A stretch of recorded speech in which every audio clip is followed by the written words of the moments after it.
6, 19, and 20?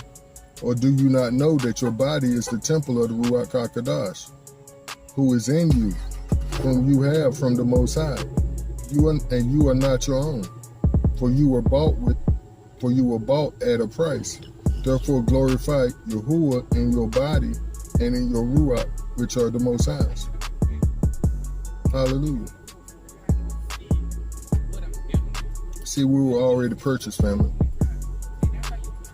Even before we said yes, we was already his. And he already had a desire in his heart for us and, like we say, a purpose. And this purpose he's going to carry out, whether we like it or not.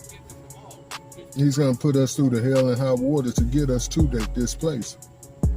And this is the process of purpose, or being processed for purpose. And first, like I say, the hell and high water is the stripping, to remove all and leave bare. I don't think I need to add nothing to that, because we all know how that feels, and we don't like it. But it's part of the process. And next is the cleansing, to rid a person, place, or thing of something seen as unpleasant, unwanted, or defiling, to free someone from sin or guilt, to absolve, free, deliver, purify. And a lot of us don't like this process either, because it's what we call sanctification or deliverance. See, this is where the old habits gotta fall off. Like I say, gotta fall off. And this is where the stank eating, the poison we've been putting in our bodies, like the pork, the shrimp, the things us folks really love, because that's what they knew it was our kryptonite, so that's what they fed us. We're not to eat the stuff that they eat. Now, it's fine for them, but we're not to eat it. The pork, the shrimp, the catfish, all those things that's in the text that say we're not supposed to eat.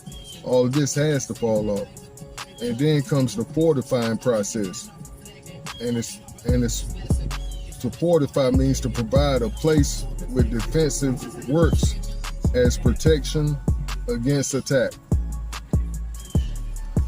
And what this fortifying does, family, protects the ground that we have already taken from Hasatan.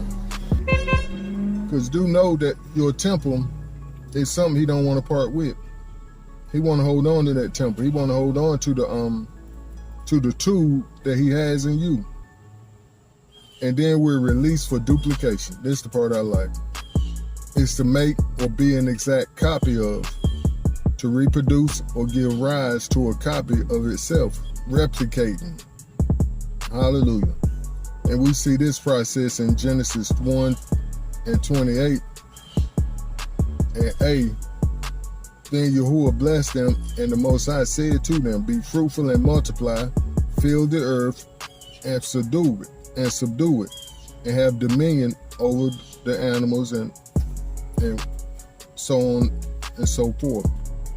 But we're going to let it be right there at 1 and 28a. To be fruitful and multiply, and to fill the earth and subdue it. He wasn't just talking about babies. No. Yahuwah, and we'll see that here in a second. Yahuwah should train his disciples how to walk out their Yah-given assignment also. The process seems harsh from the beginning, however, as time goes by, it's really quite simple. He called them away from all the distractions and said, follow me, and I will make you fishers of men. See, family, them distractions had to go. And like I said, it seems harsh, and it does to all of us. It seems harsh when the Most High starts stripping us from them things, them people, places, and things. And a lot of times we were saying, well, Pop, this is going to make me homeless. This is going to make me, I'm going to be hungry. I'm not going to have a way to take care of myself. He was like, I know, I got you. They didn't know it then, but they were the first men fished, or the first men captured by Yahuwah's bait, Yahusha, to give his freedom and therefore later to share it. Hallelujah. To give his freedom and later to share it. Yahushua over the next 3 years will pour his all into those men, just as Yahuwah had poured into him those prior 30. He was the exact replica of Abba Yah, and he made exact copies of himself of those of the 12 minus 1. Then he sent them out for a bit of on-the-job training to experience the power and authority that they were being given. This was the exact power and authority Adam and Eve possessed but never got to experience because they fell for the schemes of the enemy. See, Hasatan knew that if Adam and Eve would have stood up and took command of the Yah-given dominion he had given them, he would never have had a foothold in this new heavenly kingdom here on earth. Adam should have did exactly as Yahushua did in the wilderness while he was in the garden and said, "No, my daddy said." I believe this is why the devils and demons lesson was one of the first Yahushua taught his followers. They later came back with the exciting report that those demons move when we say so in your name. Yahushua took them straight to the classroom and broke the valuable lesson down to us all. He said, "I saw Hasatan fall from heaven as lightning." And we see that in Luke 10:18-20.